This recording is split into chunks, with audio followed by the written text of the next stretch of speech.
The clink of ceramic mugs and the soft murmur of morning conversations filled the small cafe where I'd worked for the past 8 months.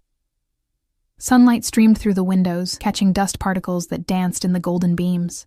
I tucked a loose strand of hair behind my ear, feeling it escape from my messy bun as I balanced 3 plates on my forearm, a skill I'd perfected through necessity rather than choice. "Order up for table 7, Ellie," Marco called from the kitchen, sliding a tray with a single espresso across the counter. I nodded, keeping my eyes down as I collected it. Table 7. The corner booth. His booth. He'd started coming in 3 weeks ago. Always alone, despite the 2 men who waited outside in the sleek black Bentley. Always the same order. A single espresso, no sugar. Always the same time. 7:15 a.m., precise as clockwork. Nobody knew his name, but everybody knew of him. The way the room tensed when he entered. The way other patrons averted their eyes. The way Marco, usually loud and boisterous, lowered his voice to a respectful murmur when taking his order. I'd heard the whispers. "A businessman," they said.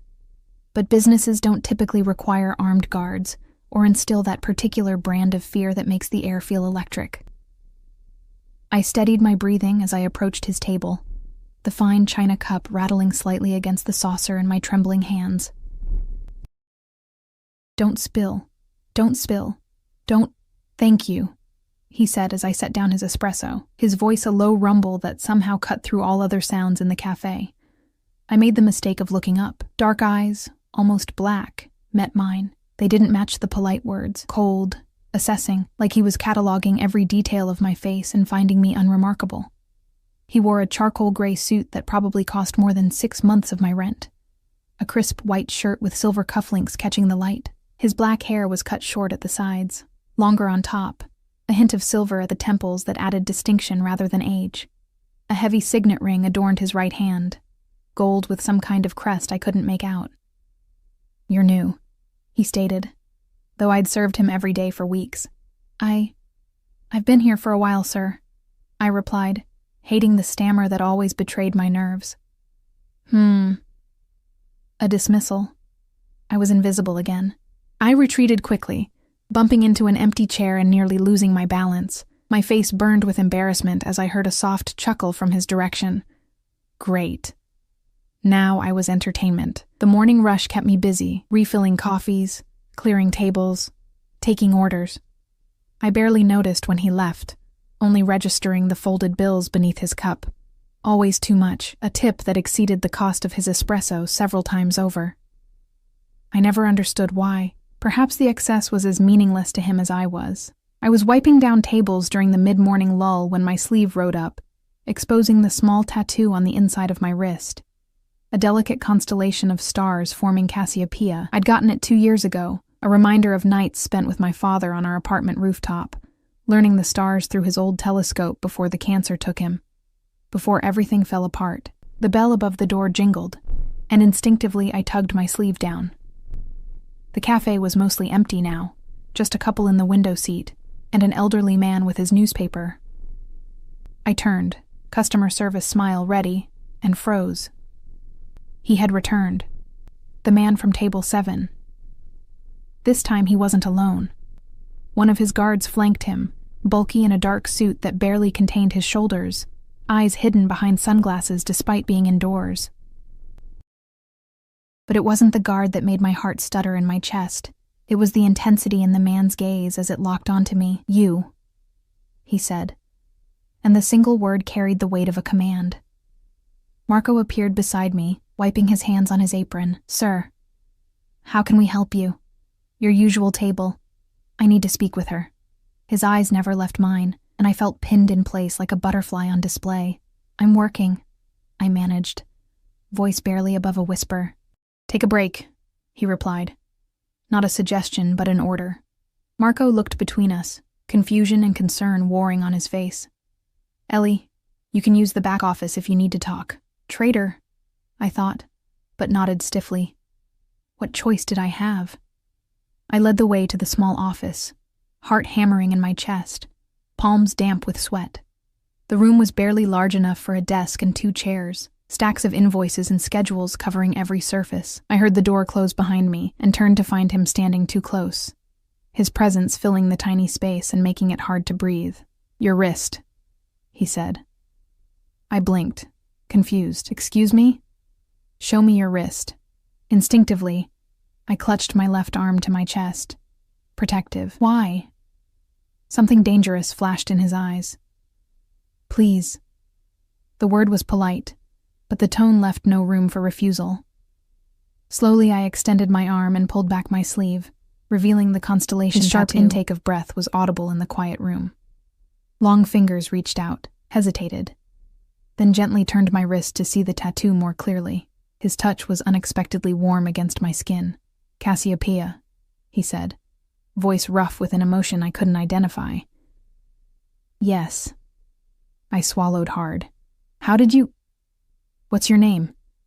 He interrupted. "Your full name." "Eleanor Wright," I answered, unable to look away from his face, from the strange intensity that had replaced the cold indifference of earlier. "Eleanor," he repeated, as if testing how it sounded. "I'm Antonio Russo." He offered the information like it should mean something to me. Maybe it should have. The name carried weight, authority. "Why are you interested in my tattoo, Mr. Russo?" I found courage from somewhere, perhaps the absurdity of the situation giving me temporary boldness. His jaw tightened. My wife had the same one, exactly the same, in the same place. The past tense didn't escape my notice. "Had?" "She died 5 years ago. I'm sorry," I said automatically, then frowned. "But it's just a constellation. Many people must have similar tattoos." "Not like this. Not Cassiopeia, with this particular arrangement of stars." His thumb brushed over my skin, tracing the pattern.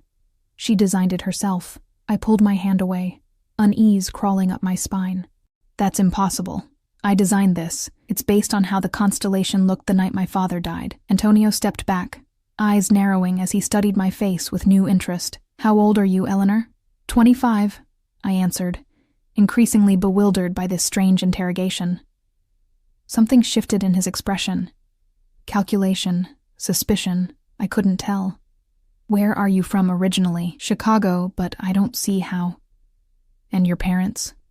"Both dead," I said flatly. "Look, I need to get back to work. Whatever you think, take the rest of the day off," he said. "I'd like to continue this conversation somewhere more private." A chill ran through me. "No, thank you. I need this job. Your job will be waiting for you tomorrow." The certainty in his voice suggested he could guarantee it. "My car is outside. I'm not going anywhere with you." I reached for the door handle. "I don't know you."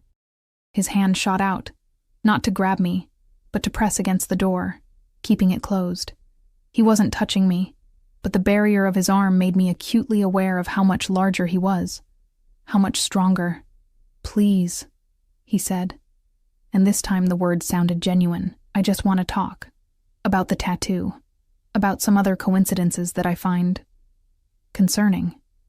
"Concerning how?"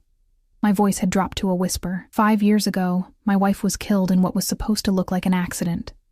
Her body was never recovered. His eyes held mine, searching. "She was pregnant at the time." My breath caught. "What are you suggesting?" "I'm not suggesting anything yet, but I need to know more about you, Eleanor Wright. About your past. Your real past." "This is crazy." I shook my head. "I have memories, a childhood. I can't be—" "Connected to my wife?" he finished. "Perhaps not, but I need to be certain." The weight of his gaze was unbearable. I looked away, mind racing. This couldn't be real. This man, this stranger, thought I might somehow be linked to his dead wife because of a tattoo. It was absurd, dangerous. Yet something tugged at the edges of my consciousness, a vague sense of unease I'd carried my whole life, the gaps in my childhood memories, the nightmares of water and darkness, the unexplained fear of cars driving too close behind me. 1 hour, I found myself saying, in public, and then I come back to work. Relief flickered across his face, quickly masked. Acceptable. There's a restaurant across the street. I nodded, still not entirely sure why I was agreeing to this madness. "I need to tell Marco. It's been taken care of." Of course it had. As we left the cafe, I felt the weight of eyes on me. Marco's concern, the curiosity of the other waitress, and most pressingly, the calculating assessment of Antonio's guard who now flanked us as we crossed the street. The restaurant was upscale, probably the kind that required reservations weeks in advance. Yet we were immediately shown to a private booth in the back. No one asked for Antonio's name. They already knew who he was. I sat stiffly across from him, the guard positioned nearby but out of earshot. A waiter appeared with water and disappeared just as quickly. "Who are you?" I asked, the question encompassing more than just his name. Antonio leaned forward slightly. "I think the more important question right now is who are you, Eleanor, and whether you truly know the answer." His words sent an inexplicable shiver down my spine, as if he'd voiced a question I'd been afraid to ask myself for years. "Tell me about your childhood," he continued, voice deceptively gentle. "Your earliest memory." I opened my mouth to answer, then closed it again. My earliest clear memory was from when I was nearly 8 years old. A school play, the scratchy costume, the bright lights, everything before that came in disjointed fragments, like photographs of someone else's life. "That's none of your business," I said instead, suddenly protective of those fragmented memories. "It might be more my business than you realize." His fingers drummed once on the tablecloth, then stilled. "Were you adopted, Eleanor?" The question hit like a physical blow. "No. At least, my parents never said. But they could have lied, couldn't they?"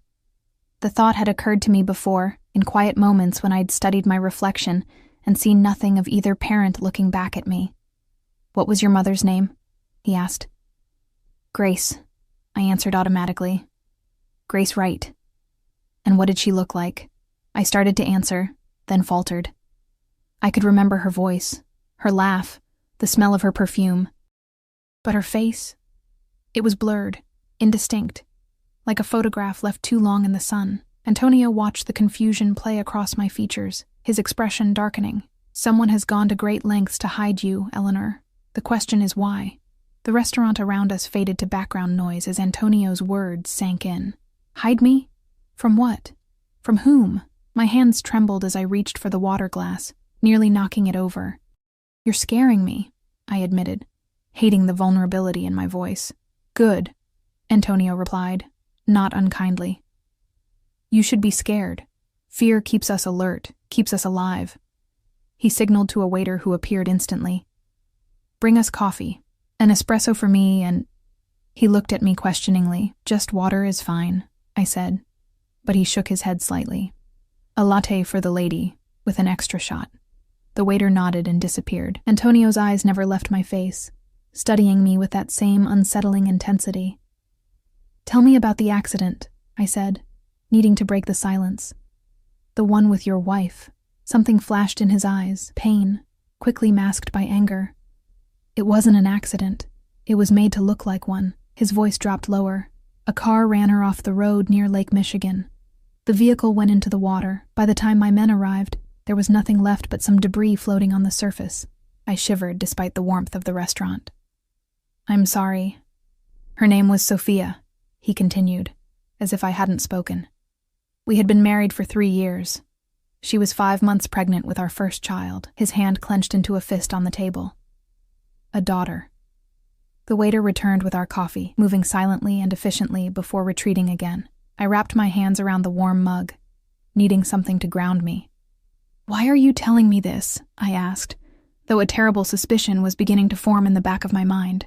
"Because you have her tattoo, because you're the right age, because you have no clear memories before age 8. He leaned forward. "And because you have her eyes." I shook my head. "That's impossible. You're talking about a child who would have died before birth." "Am I?" His gaze was piercing.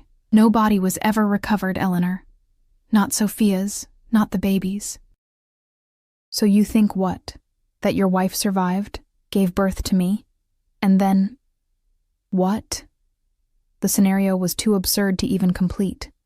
"I think someone wanted to hurt me by taking what mattered most." His voice was cold now, controlled in a way that was more frightening than anger would have been, and I think they may have succeeded beyond what I ever imagined possible. Why would anyone do that? In my line of work, You make enemies. And what work is that exactly? I asked, though I already suspected the answer. The corner of his mouth twitched upward, not quite a smile. Let's just say I have interests in various businesses across the city. Some legitimate, some less so. A chill ran through me. The rumors about him were true then. So you're what? A mobster? A mafia boss? Those are such theatrical terms, he replied, taking a sip of his espresso. I prefer to think of myself as a businessman operating outside conventional regulations. A criminal, I translated flatly, if you like. He set down his cup with deliberate care. But that's not what matters right now. What matters is discovering the truth about who you are. I know who I am, I insisted, but the words felt hollow, uncertain. Do you? Tell me about your parents, these people who raised you. What did your father do for a living? He was a professor, I said, grasping for details. Astronomy. That's why the constellation means so much to me. And your mother? She worked at a library. They met there when he was researching for a book. Antonio nodded, watching me carefully. Where did you grow up? Chicago. I told you that. Where in Chicago? I opened my mouth to answer, then froze. I could remember our apartment, the creaky third step, the view of the street below. But the name of the neighborhood, the address, it was blank, like so many other details of my early life. I don't remember exactly, I admitted, anxiety clawing at my chest. We moved around a lot. Convenient, he murmured. And your parents? They're both deceased, you said. How did they die?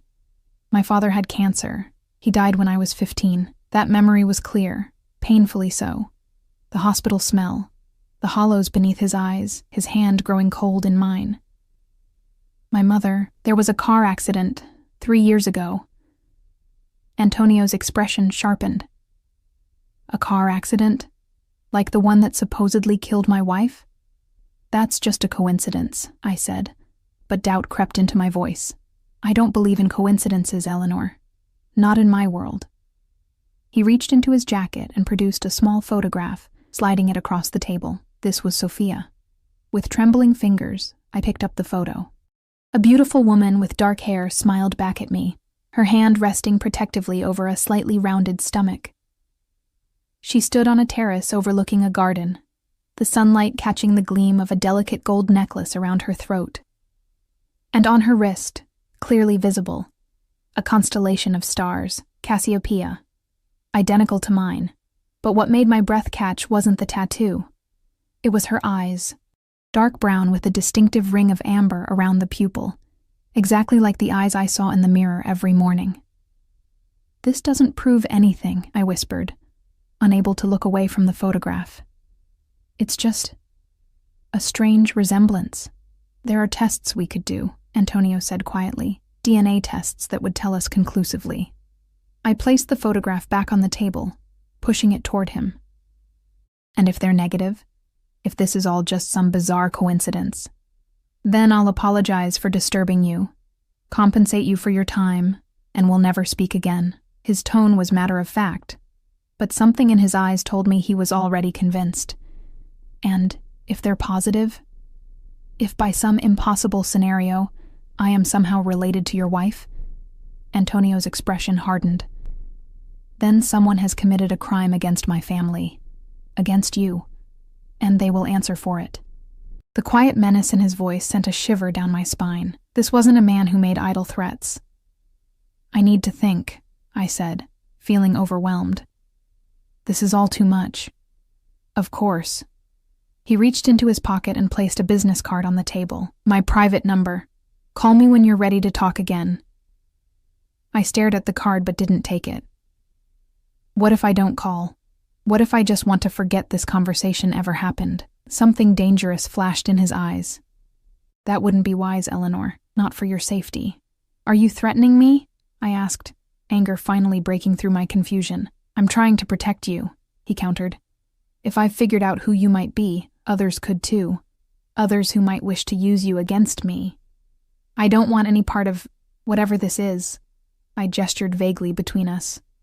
Your world, your enemies. You may not have a choice. He picked up the card and took my hand. pressing the card into my palm and closing my fingers around it. His touch lingered, warm, and somehow both gentle and commanding. Some things are determined by fate, not choice. I pulled my hand away, tucking the card into my pocket. I don't believe in fate. Neither did I, he said with a grim smile, until I saw that tattoo on your wrist.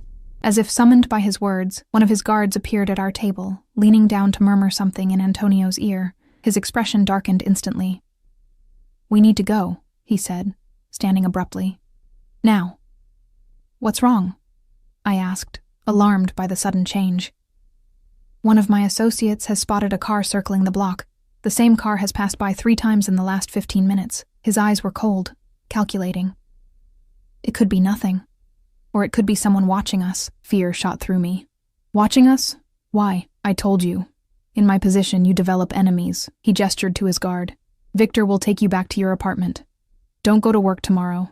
Stay home until I contact you. No, I said firmly, standing up. I'm going back to the cafe to finish my shift. I need the money, and I'm not going to hide because of some paranoid.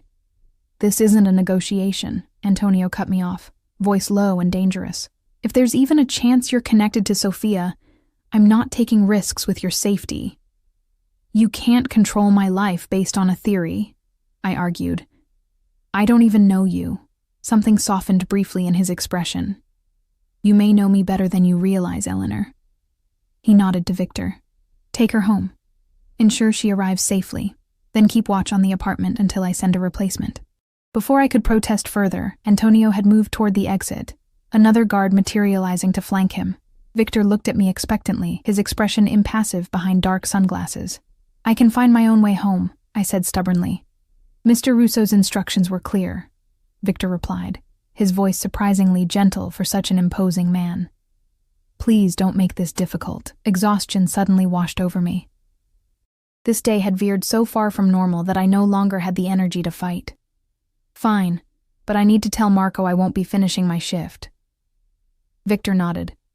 We can stop at the cafe on the way. The drive to my apartment was silent and tense. Victor sat in the back with me while another man drove, both of them scanning the streets with practiced vigilance.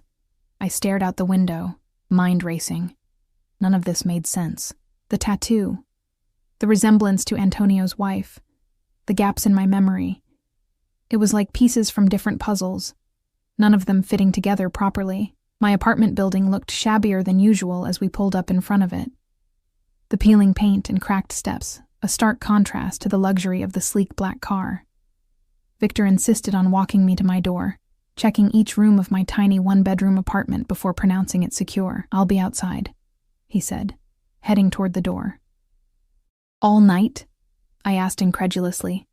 Until the replacement arrives in the morning. This is insane, I muttered.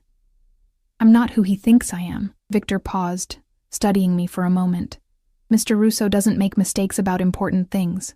He hesitated, then added, For what it's worth, you do look like her. Like Sophia. Then he was gone, pulling the door shut behind him. I locked it automatically, then sank onto my worn sofa, head in my hands. The business card felt like it was burning a hole in my pocket. I pulled it out, staring at the embossed name and number. Antonio Russo, a name that apparently meant something in certain circles. A dangerous name. Could he be right? Could my entire life be some elaborate lie? I tried to focus on my childhood memories, but they remained frustratingly vague and disjointed. I couldn't even recall my mother's face clearly, yet I could remember the precise pattern of cracks on my bedroom ceiling. If I wasn't Eleanor Wright, who was I? The thought sent me to my small desk, pulling open the drawer where I kept important documents. My birth certificate, social security card, high school diploma, all the paper proof of my identity. The birth certificate looked official enough, listing Grace and Thomas Wright as my parents, Chicago Memorial Hospital as my birthplace, but documents could be forged, lives could be fabricated. I moved to the bathroom, staring at my reflection in the mirror. Dark eyes with amber rings around the pupils stared back at me. Sophia's eyes. I tugged my sleeve up, looking at the constellation tattoo on my wrist. Her tattoo. This is crazy. I whispered to my reflection, completely insane. Yet something about Antonio's certainty had shaken me deeply. The gaps in my memory suddenly seemed more sinister than simply forgetting. The nightmares of water and darkness took on new meaning. I returned to the living room and picked up my phone, finger hovering over the screen. I should call someone, talk through this madness with a voice of reason. But who? I had acquaintances, co-workers, but no close friends I could burden with something this bizarre. A sharp knock at my door made me jump, heart racing. Had Antonio returned? Or was it someone else? Someone connected to the car that had been circling the restaurant. "Who is it?" I called, voice shaking slightly. "Ms. Right? It's Detective Mills, Chicago PD. I need to speak with you about Antonio Russo." My heart hammered in my chest. The police? Already? I approached the door cautiously, peering through the peephole. A man in a dark suit stood in the hallway, badge held up to the peephole. Detective Mills, apparently. Where was Victor? Wasn't he supposed to be guarding my door? "One moment," I called, trying to sound calmer than I felt. I fumbled with the chain lock, my fingers clumsy with sudden anxiety. As I reached for the doorknob, a text message pinged on my phone. Unknown number. "Don't open the door. No detective was sent. Stay inside." Antonio? It had to be. How did he have my number? I hesitated, hands still on the doorknob. "Ms. Wright, is everything okay in there?" The detective's voice had an edge of impatience now. Another knock. Harder this time. "Police. Open up." My phone pinged again. "If you open that door, you're dead. He's not a cop." A chill ran down my spine. I stepped back from the door. "I'm calling to verify your identity," I said, voice wavering. "What precinct are you from?" A moment of silence. Then, "Listen, lady, I don't have time for this. Open the door now or I'll have cause to bring you in for obstruction." Wrong answer. A real detective would have identified his precinct. I backed away from the door, just as a loud thud shook it in its frame. He was trying to break in. Panic surged through me. I ran to the kitchen, grabbing my phone on the way, and fumbled for a knife from the drawer. Another crash against the door.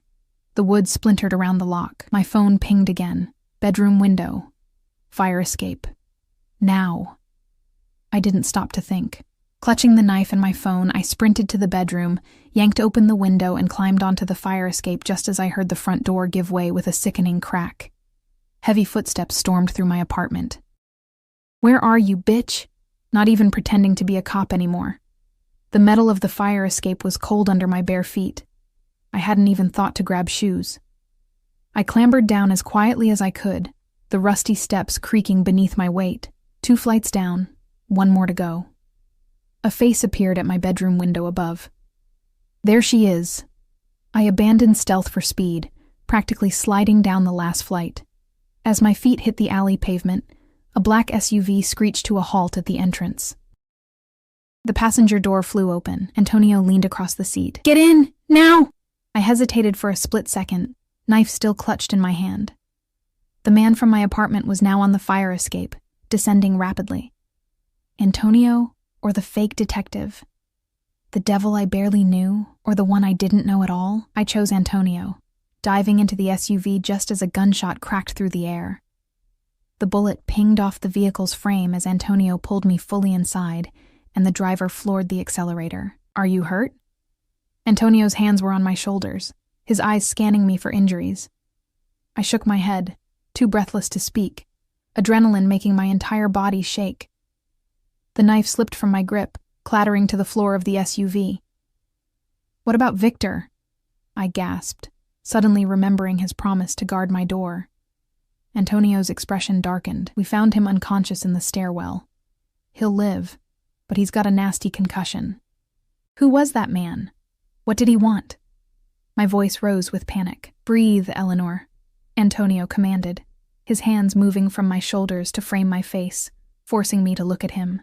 "Deep breaths. You're safe now." I tried to follow his instruction, drawing air into my lungs. His hands were warm against my skin, steadying. "That man works for Dmitry Volkov." Antonio said once my breathing had evened out. An old associate with whom I have unfinished business. Why would he come after me? I pulled away from Antonio's touch, wrapping my arms around myself. Because Volkov must know what I suspect. Who you might be. Antonio's jaw tightened. This changes everything. You can't go back to your apartment. It's not safe. The SUV turned sharply onto a main road, merging with late afternoon traffic. The driver, another of Antonio's security men I presumed, kept checking the mirrors. Are we being followed? I asked. Possibly, Antonio replied. But this vehicle is armored, and Ivan is one of my best drivers. I pressed my forehead against the cool glass of the window, watching the city blur past. My entire life had imploded in the span of a few hours, my apartment violated, my safety threatened, my identity in question. Where are we going? I asked, suddenly aware I was essentially being kidnapped, albeit from another kidnapper, somewhere safe, one of my properties outside the city. I don't have any of my things. No clothes, no toothbrush. Everything will be provided, he cut me off. Your safety is the priority right now. I turned to face him. I need answers, Antonio, real ones. No more cryptic hints or vague theories. What exactly do you think happened to me? To Sophia?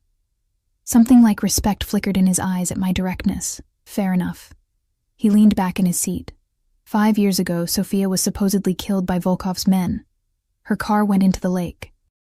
No bodies were recovered, but the damage to the guardrail and debris in the water made it clear what had happened. His voice remained steady, but I could see the cost of this recitation in the tightness around his eyes, the whiteness of his knuckles as his hands clenched. I turned the city upside down looking for her, for answers. I thought Volkov had ordered the hit as retaliation for a business deal gone wrong. A muscle jumped in Antonio's jaw. What I didn't know then was that Sophia had been reaching out to someone in the weeks before her death, making plans. She'd withdrawn cash from accounts I didn't know she had access to. You think she was planning to leave you? I asked softly. His eyes snapped to mine, anger flashing briefly before he controlled it. No. I think she was trying to protect our child. She'd had miscarriages before, and this pregnancy was further along than any previous one. She'd become protective. Secretive. So what are you suggesting happened? I believe Sophia faked her death, possibly with help from someone inside my organization. She disappeared to protect our unborn child from the dangers of my world. His gaze intensified. A child who would be about your age now. I shook my head. That's impossible. I have memories of growing up with my parents. Do you? He challenged. Or do you have fragments that you've stitched together into what seems like a coherent past? His words hit uncomfortably close to my earlier thoughts. But why would Sophia give up her child? Why wouldn't she keep me, if I am her daughter? Pain crossed Antonio's features. That's what I intend to find out. If someone took you from her, placed you with a surrogate family. The implications were too terrible to contemplate. And now Volkov is after me? Why? After all this time? Information is currency in our world, Antonio said grimly. If Volkov learned of your existence, of your potential connection to me, he'd see an opportunity, a way to finally destroy me completely. The SUV had left the city behind, now traveling along a highway bordered by increasingly rural landscapes. The sun was beginning to set, painting the sky in shades of orange and pink. Under different circumstances, it might have been beautiful. How did you know? I asked, watching his profile against the sunset. About the man at my door? I have people watching your building. When they reported a man claiming to be police with no patrol car in sight, I knew something was wrong.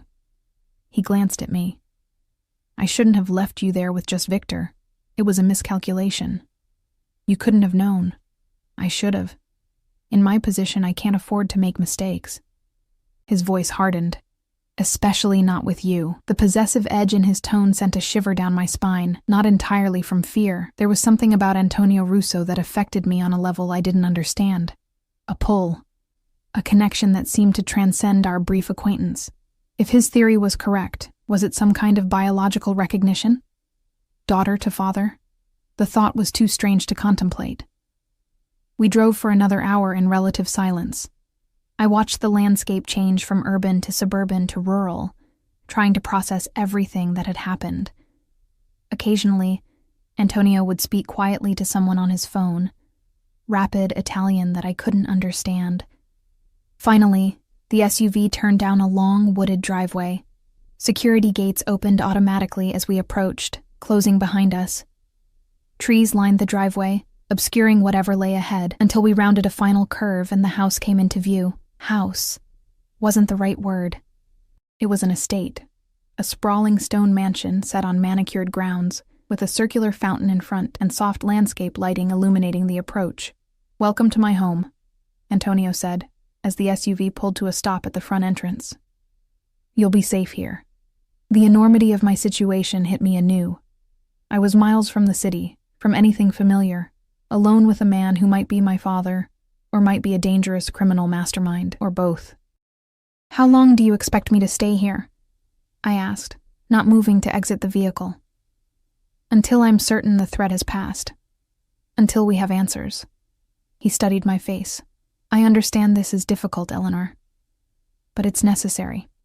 I have a life, a job." "All of which can be put on hold," he interrupted. "Or permanently altered, if necessary." The casual way he spoke of rearranging my existence was chilling. "You can't just decide that for me." "I can if it means keeping you alive." He opened his door and came around to my side, offering his hand. "Come inside. You need rest and food. We can discuss the details tomorrow." Reluctantly, I placed my hand in his and allowed him to help me from the vehicle. His grip was warm and secure, steadying my still shaky legs. As we approached the front door, it swung open to reveal an older woman with silver-streaked dark hair, dressed in a simple black dress. "Antonio," she greeted him warmly in a thick Italian accent. "Everything is prepared as you asked." "Grazie, Maria." He guided me forward with a hand at the small of my back. "This is Eleanor. She'll be staying with us for a while. Please show her to the blue guest suite and make sure she has everything she needs." Maria's eyes widened slightly as she looked at me, something like recognition flashing across her features before she schooled her expression. "Of course. This way, please, Miss Eleanor." I hesitated, looking back at Antonio. "What happens now?" "Now you rest," he said firmly. "Tomorrow, we'll begin looking for answers. And if my suspicions are correct," he trailed off, something fierce and protective darkening his gaze. "If you are who I think you are, then everything changes. For both of us." Maria led me through the mansion's grand foyer, up a sweeping staircase, and down a hallway lined with artwork that probably cost more than I'd earn in several lifetimes. The blue suite turned out to be larger than my entire apartment, with a 4-poster bed, sitting area, and a bathroom that looked like it belonged in a luxury hotel. "There are clothes in the wardrobe that should fit you," Maria said, opening a large closet to reveal garments still with tags attached. "Mr. Russo had them brought in this afternoon." "He was that certain I'd end up here?" I asked, a chill running through me at the level of preparation. Maria's expression softened. "Mr. Russo is a man who likes to be prepared for all possibilities." She hesitated, then added, "You look very much like her, you know, like Sophia?" Maria nodded, a sadness crossing her features. "I was her housekeeper for many years. She was a kind woman. Too gentle for the world she married into, perhaps. Did you know she was pregnant before she died?" "Yes. She was so happy about the baby." Maria's eyes grew distant with memory. "A little girl, she was certain, though it was too early to know for sure." "What happened to her, Maria? Really?" The housekeeper's expression closed off. "That is not for me to say. If Mr. Russo wishes to tell you, he will." She moved toward the door. "Rest now. I will bring you something to eat shortly." Left alone, I explored the suite, running my fingers over expensive fabrics and cool marble surfaces. The unreality of the situation washed over me in waves. 24 hours ago, I had been a waitress with a mundane life and ordinary problems. Now I was essentially a prisoner in a mansion, possibly the long-lost daughter of a Mafia boss, with people trying to kill me. I moved to the large window overlooking the estate's grounds. Security lights illuminated the perimeter, and I could make out the shapes of men patrolling the property. No way out. Not tonight, at least. My reflection stared back at me from the darkened glass. Dark eyes with rings of amber. Sophia's eyes. I touched the constellation tattoo on my wrist, tracing the familiar pattern of stars. Had I chosen this design by coincidence? Or was it some buried memory, surfacing from a past I couldn't consciously recall? The thought was both terrifying and strangely comforting. If Antonio was right, if I was Sophia's daughter, his daughter, then I wasn't alone in the world after all. But that would mean everything I thought I knew about myself was a lie. Block 4. I slept fitfully that night, dreams filled with water and darkness, a woman's voice calling my name, not Eleanor, but something else, something I couldn't quite hear. I woke, gasping, sheets tangled around me, the unfamiliar room disorienting in the pre-dawn light. For a moment, I thought I was back in my apartment. Then reality crashed back, the confrontation at the cafe, the man at my door, Antonio's revelations. I was in his mansion, under his protection, or his control. A soft knock at the door made me sit up. Yes? Maria entered, carrying a tray with coffee, and what smelled like freshly baked pastries. Good morning, Miss Eleanor. I thought you might like breakfast. My stomach growled in response. I hadn't eaten since that coffee with Antonio yesterday. Thank you, Maria. I pushed myself up against the headboard as she set the tray across my lap. What time is it? Just after 6. Mr. Russo asked if you would join him in his study at 8. She moved to the curtains, drawing them open to reveal a misty morning view of manicured gardens. The bathroom is stocked with everything you should need. If you require anything else, please use the house phone by the bed to call me. She left quietly, closing the door behind her. I sipped the coffee, perfectly prepared with just the right amount of cream, and nibbled at a flaky pastry filled with some kind of sweet cheese. Despite the circumstances, I had to admit the luxurious surroundings were a far cry from my usual rushed breakfast, standing at my kitchen counter. After showering in the marble bathroom, which had more jets and settings than I knew what to do with, I faced the wardrobe of brand new clothes. Everything was my size, eerily so, and far more expensive than anything I'd ever owned. I selected the simplest outfit I could find: dark jeans, a soft gray sweater, and comfortable leather flats. As I dressed, I caught sight of my reflection. With my damp hair and these clothes, I looked like I belonged in this world of wealth and luxury. The thought was unsettling. At precisely 8 o'clock, Maria appeared to escort me downstairs. The mansion was even more impressive by daylight. Soaring ceilings, artwork that belonged in museums, furniture that looked antique and priceless. She led me to a set of double doors and knocked softly. Antonio's voice called for us to enter. His study was a masculine space of dark woods, leather-bound books, and floor-to-ceiling windows overlooking the back gardens. Antonio stood as we entered, setting down the document he'd been reading. Eleanor. I trust you slept well? His tone was formal, but his eyes searched my face with that now familiar intensity. As well as could be expected, I replied honestly. He nodded to Maria, who quietly withdrew, closing the doors behind her. Please, sit. He gestured to a leather chair across from his desk. I sat, noting the steaming cup of coffee already waiting for me. Black, no sugar, not how I took it.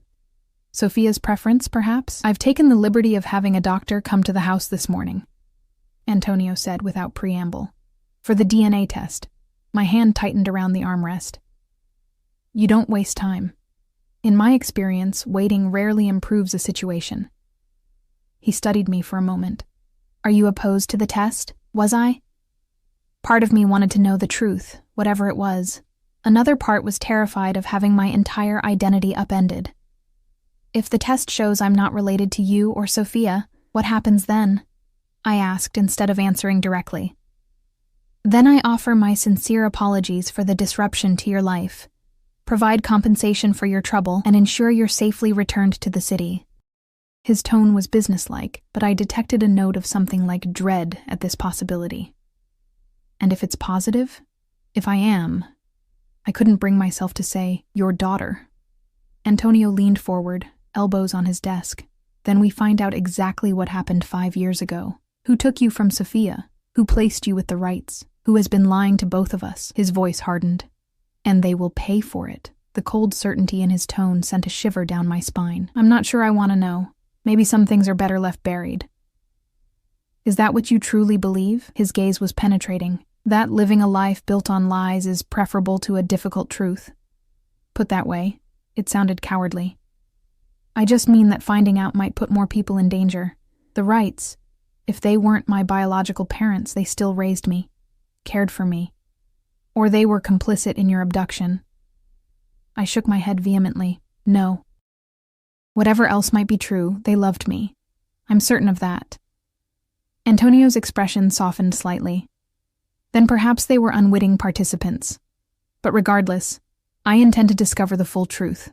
Before I could respond, a knock at the door interrupted us. Antonio called for them to enter, and a middle-aged man with silver-rimmed glasses stepped in, carrying a medical bag. Ah, Dr. Moretti. Antonio greeted him, standing. Thank you for coming so quickly, Mr. Russo. The doctor nodded respectfully, then turned to me with a professional smile. And this must be the young lady in question. The test itself was simple enough. A cheek swab from both Antonio and me, sealed in separate containers, labeled and packed away in the doctor's case. How soon will we have results? Antonio asked as he escorted the doctor to the door. I'll have the lab prioritize it. Given the circumstances, we should have preliminary results by tomorrow morning. Full confirmation within 48 hours. After the doctor left, Antonio turned to me. Are you hungry? We could have breakfast in the solarium. The normality of the suggestion seemed absurd given the circumstances, but my stomach rumbled in response. I nodded. The solarium was a beautiful glass-enclosed space overlooking a rose garden, furnished with comfortable wicker chairs and lush plants. A table had been set for two, with fresh fruit, pastries, and a carafe of coffee. As we ate in awkward silence, I gathered my courage to ask the questions that had been burning in my mind since yesterday. Tell me about Sophia, I said finally. What was she like? Something like pain crossed Antonio's features before he masked it. She was unlike anyone I'd ever met. Gentle but strong-willed, educated. She had degrees in art history and literature. She loved poetry, especially the romantics. A faint smile touched his lips. She used to read Byron to me in the evenings, insisted it was good for my soul. I tried to imagine this hard man sitting quietly while someone read him poetry. The image didn't fit. How did you meet? I asked. At a gallery opening in the city. She was working there as a curator. His expression grew distant with memory. She had no idea who I was, treated me like any other patron. It was refreshing. Did she know? After you got together, I mean. About your work. Antonio's eyes refocused on me. Yes. I never lied to her about who I was or what I did. She chose to accept it, though I know she hoped I might eventually leave that life behind. But you didn't. No, he admitted. Some paths, once taken, are difficult to abandon. You said she had been making plans before she disappeared, that she had secret accounts you didn't know about. His jaw tightened. Yes. For years I thought she might have been planning to leave me. But now, looking back, I think she was creating a contingency plan. A way out if things became too dangerous. For the baby, I murmured. For me, if I am, yes. His voice was certain. Sophia was fiercely protective of those she loved. A thought occurred to me. If she was trying to disappear to protect her child, would she have gone to these lengths, creating a whole new identity, placing the baby with another family? Antonio shook his head. No, that's what doesn't make sense. Sophia would never have willingly given up our child, which means someone took me from her. I finished the thought, a chill running through me. But who? And why? That's what I intend to find out. His hand clenched around his coffee cup. I have people looking into the Wrights, examining birth records from that time period, tracking Sophia's movements in the weeks before her disappearance. The methodical way he approached this, like a criminal investigation, reminded me sharply of who he was, what he was capable of. These people who are helping you, I said carefully. They're what? Hired investigators? Or are they your employees? A cold smile touched his lips. In my world, the distinction is somewhat blurred. But yes, they work for me. Loyalty is highly valued in my organization. I pushed my plate away, appetite gone. And Volkov? The man who sent someone to my apartment? What does he want with me? Antonio's expression darkened. Dmitry Volkov and I have a complicated history. We were once partners, years ago, before I established my own territory. The dissolution of that partnership was less than amicable. You mean you betrayed him? Or he betrayed you? Business is business, he replied evasively. What matters is that Volkov has always looked for ways to undermine me. If he's learned of your existence, of your potential connection to me, he'd see it as an opportunity. An opportunity to what? Kill me? Kidnap me? My voice rose with fear and frustration. I didn't ask to be part of this world. No, you didn't, Antonio agreed, his tone softening slightly, and I'm sorry for that. But if you are Sophia's daughter, my daughter, then you were born into this world whether you chose it or not. The weight of his words settled over me like a physical burden. If he was right, if I was his child, then everything, my identity, my past, my future, was irrevocably changed. What happens after the test results? I asked, needing to focus on practicalities. Assuming they're positive, do I just become part of your family, your organization? Start calling you Dad? The last word came out more harshly than I'd intended. Something flashed in his eyes, pain, longing, I couldn't tell. I don't expect anything from you, Eleanor, except your safety. What happens beyond that would be your choice. Would it? Really? I challenged. You've already made it clear that Volkov will come after me again, that I can't go back to my old life. Not immediately, no. But with time, with the right precautions, he trailed off, then sighed. I won't lie to you. If you are my daughter, your life has changed permanently, but that doesn't mean you have no choices within those new parameters. Before I could respond, the door to the solarium opened and one of Antonio's guards entered. He crossed to Antonio and murmured something in his ear. Antonio's expression hardened instantly. Are you certain? He asked sharply, and the man nodded. Antonio turned to me.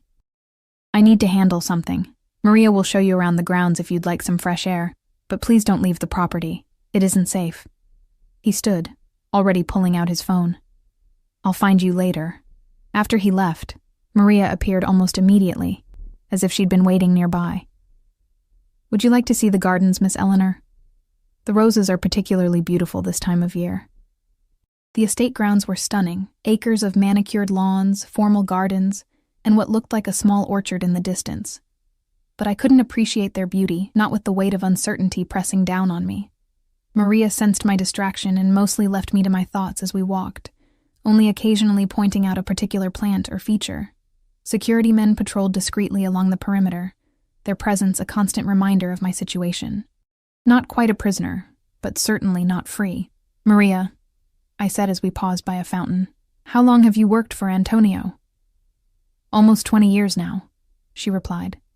Since he first bought this property. And you knew Sophia well? A shadow crossed her face. Yes. She was a wonderful woman, very kind to everyone, regardless of their position. Do you think... I hesitated, unsure how to phrase my question. Do you believe I could be her daughter? Maria studied me for a long moment. It's not my place to speculate, Miss Eleanor. Please, I pressed. I need to know what you think. The older woman sighed. When I first saw you, it was like seeing a ghost. You have her eyes, her way of tilting your head when you're thinking. She reached out tentatively, then pulled back. But more than that, there's something about your spirit that reminds me of her. A gentleness, but also a strength underneath. Her words touched something deep within me, a longing to know this woman who might have been my mother. What happened to her, Maria? Really? Pain filled the housekeeper's eyes. There was an accident. Mr. Russo was devastated. For months afterward, he barely ate, barely slept. He searched everywhere for her or for... She trailed off. For me. I finished softly. Maria nodded. He never gave up hope, not completely. Sometimes I would find him in the nursery, the room he had prepared for the baby, just sitting there in the dark. The image of Antonio, hard, dangerous Antonio, sitting alone in a darkened nursery made my throat tight with unexpected emotion. If I am his daughter, I said carefully, what kind of father would he be? He's not exactly a normal man, is he? A small, sad smile crossed Maria's face. Mr. Russo is complicated, yes. But I have never seen him love anyone the way he loved Sophia, and if you are their child, she shook her head slightly, he would burn the world down to protect you, Miss Eleanor. Of that, I am certain. The conviction in her voice was both comforting and terrifying. Protection, yes, but at what cost? And to whom? We continued our walk, eventually circling back toward the house. As we approached, I noticed increased activity, men coming and going, a tension in the air that hadn't been there before. Maria frowned. Something has happened. Perhaps we should go inside. In the grand foyer, Antonio was giving instructions to several men, his voice low and urgent. He looked up as we entered, his expression grim. Maria, please take Eleanor to her suite, he said. Make sure she stays there until I come for her. What's going on? I asked, anxiety spiking. Antonio hesitated, then gestured for me to follow him a few steps away from the others. Volkov's men have been spotted in the area, he said quietly. It could be nothing, but I'm not taking chances. Stay in your suite. There are guards posted throughout the property. How did they find this place? I whispered, fear clawing at my throat. That's what I intend to find out. His expression was cold, dangerous. Someone has been feeding them information. When I discover who... He didn't finish the sentence. He didn't need to. As Maria led me upstairs, I glanced back to see Antonio issuing more orders, his men moving with practiced efficiency. This wasn't the refined businessman from breakfast. This was someone else entirely, someone accustomed to command, to violence, to war. If I was his daughter, what did that make me? The hours crawled by as I remained confined to my suite. Maria brought lunch, then dinner, but I barely touched either. My mind raced with too many questions, too many fears. I paced the room like a caged animal, jumping at every sound from the hallway. Night fell, casting the room in shadows. I stood by the window, watching security lights illuminate the grounds, men with weapons patrolling in regular patterns. The mansion had transformed into a fortress, and I was at its center. A soft knock at the door made me turn. Come in. Antonio entered, looking exhausted. His suit jacket was gone, shirt sleeves rolled up, revealing strong forearms and a glimpse of a tattoo I hadn't noticed before. He closed the door behind him. Are you all right? He asked, eyes scanning me as if checking for injuries. Fine. I gestured vaguely, overwhelmed. He nodded, running a hand through his hair. The security situation is under control. Volkov's men were scouting, nothing more. They've withdrawn for now. For now, I repeated. This is never really going to end, is it? Antonio moved further into the room, keeping a respectful distance between us. There are ways to end it permanently. The implication in his tone sent a chill down my spine. You mean killing Volkov? Among other solutions, he agreed, matter-of-factly, but that's not something you need to concern yourself with. It concerns me if people are trying to kidnap or kill me because of it. A ghost of a smile touched his lips. Fair point. He hesitated, then said, The doctor called. Preliminary results from the DNA test will be ready in the morning. My heart skipped a beat. So soon? I have certain arrangements with the lab. He didn't elaborate, and I didn't ask. By tomorrow, we'll know with 99.9% certainty whether you are my daughter. The word hung in the air between us. Daughter. Such a simple word for such a monumental concept. What if I am? I asked softly. What happens then? Antonio moved to the window, looking out at the night.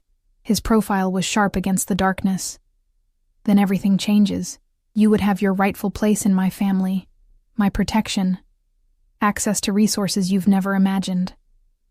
And if I don't want that life, he turned to face me, expression unreadable. What life would you want instead? It was a fair question, one I hadn't fully considered. My apartment was compromised. My job at the cafe seemed laughably insignificant now. Could I ever return to that anonymous existence, knowing what I knew? I don't know, I admitted. But I'd want a choice. Of course.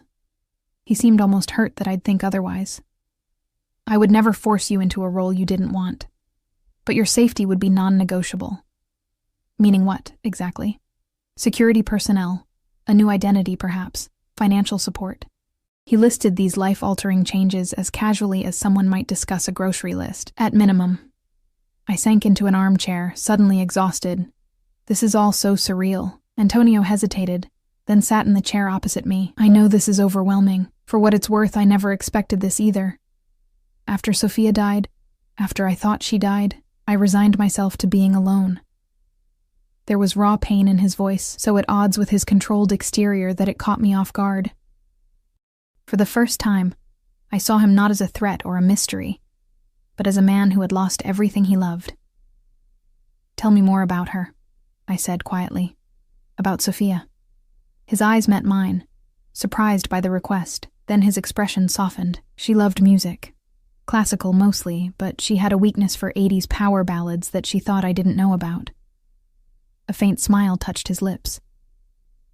She was stubborn, refused to let my security drive her around for the first year we were together. Said she valued her independence too much. Sounds like we have that in common, I murmured. His smile widened slightly. Perhaps. She was also brilliant, spoke 4 languages, could discuss art history or politics with equal passion. He paused, his gaze turning inward with memory. She wasn't impressed by wealth or power. The first time I sent her flowers, an extravagant arrangement, she donated them to a nursing home, told me if I wanted to impress her, I should try conversation instead. I could picture this woman now, independent, intelligent, compassionate. Not the type you'd expect to find with someone like Antonio. How did she reconcile herself to your business? His expression clouded, with difficulty. She knew who I was when we met, but I think she always hoped I would change, become legitimate. He shook his head slightly. When she became pregnant, the conflicts between us grew more pronounced. She wanted a different life for our child. Away from violence, I said softly. Yes. His voice was barely audible. Perhaps that's why she was making those secret preparations. Not to leave me, but to create a safe haven for you, if it became necessary. A thought struck me. Could she be alive?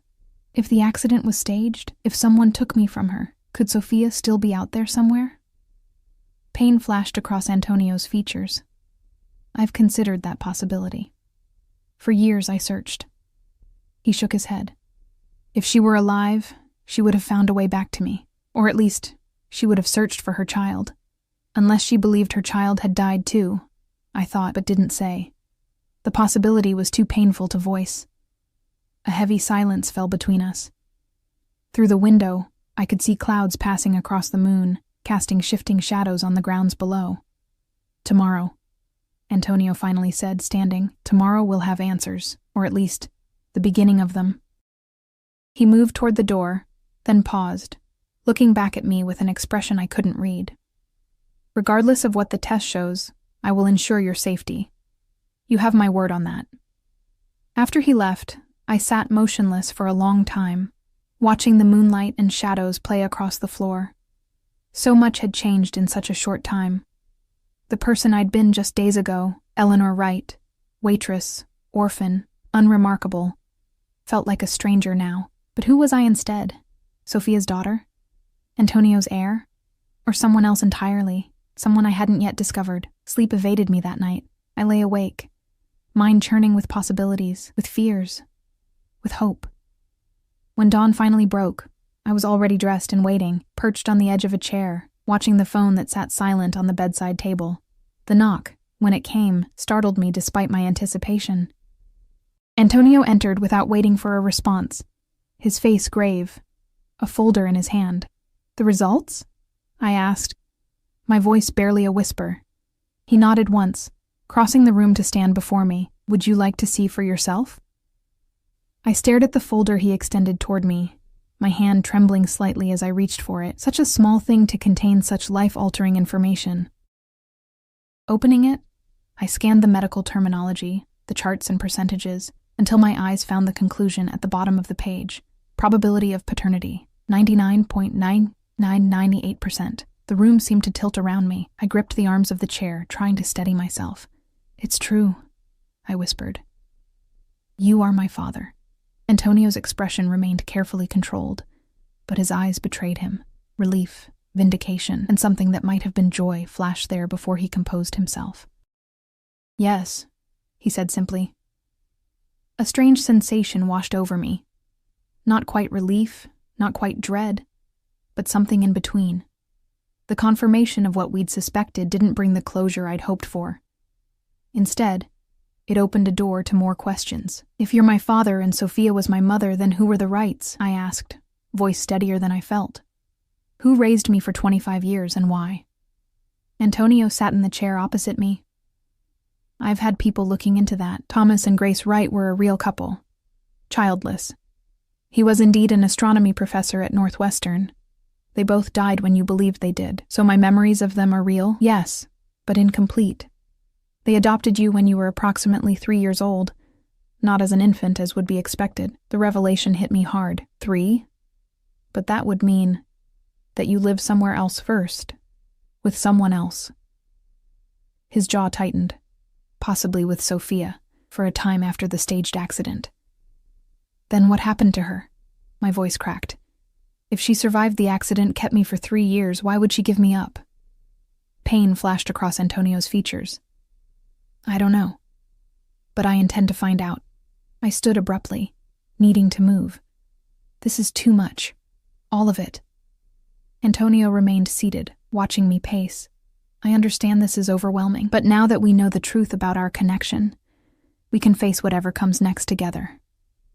I stopped, turning to face him. "But what does that mean? Am I supposed to just become part of your world now? Learn the family business?" The bitter edge in my voice wasn't entirely intentional. "What it means," he said carefully, "is that you have a father who will protect you at all costs. Beyond that, we have time to figure out the rest." A knock at the door interrupted us. One of Antonio's men entered, expression tense. "Sir, we have a situation." Antonio was on his feet instantly. "What is it?" "A car approaching the gate. Single occupant, female. She's asking for Miss Wright by name." My heart seemed to stop. "Who is it?" The guard looked uncomfortable. "She says her name is Sophia Russo."